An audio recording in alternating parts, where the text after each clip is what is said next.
சங்கீதம் 36ஆம் அதிகாரம் 1ஆம் வசனம் முதல் 12ஆம் வசனம் வரை.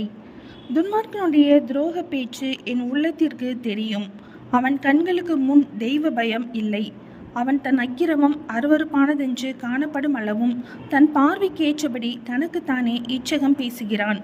அவன் வாயின் வார்த்தைகள் அக்கிரமமும் வஞ்சகமும் உள்ளது. புத்தியாய் நடந்து கொள்வதையும் நன்மை செய்வதையும் விட்டுவிட்டான்.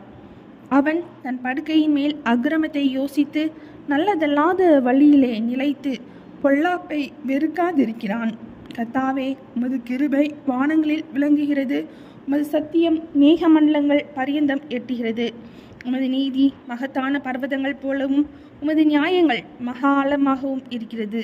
கர்த்தாவே, மனுஷரையும் மிருகங்களையும் காப்பாற்றுகிறீர். தேவனே, உம்முடைய கிருபை எவ்வளவு அருமையானது! அதனால் மனுபுத்திரர் உமது சட்டைகளின் நிழலிலே வந்தடைகிறார்கள். உமது ஆலயத்திலுள்ள சம்பூர்ணத்தினால் திருப்தி அடைவார்கள். உமது பேரின்ப நதியினால் அவர்கள் தாகத்தை தீர்க்கிறீர். ஜீவ ஊற்று உம்மிடத்தில் இருக்கிறது. உம்முடைய வெளிச்சத்திலே வெளிச்சம் காண்கிறோம். உம்மை அறிந்தவர்கள் மேல் உமது கிருபையையும் செம்மையான இதயமுள்ளவர்கள் மேல் உமது நீதியையும் பாராட்டியருளும். பெருமைக்காரரின் கால் என் மேல் வராமலும் துன்மார்க்கருடைய கை என்னை பறக்கடியாமலும் இருப்பதாக. அதோ, அக்கிரமக்காரர் விழுந்தார்கள், எழுந்திருக்க மாட்டாமல் தள்ளுண்டு போனார்கள். சங்கீதம் 36ஆம் அதிகாரம் முடிந்தது.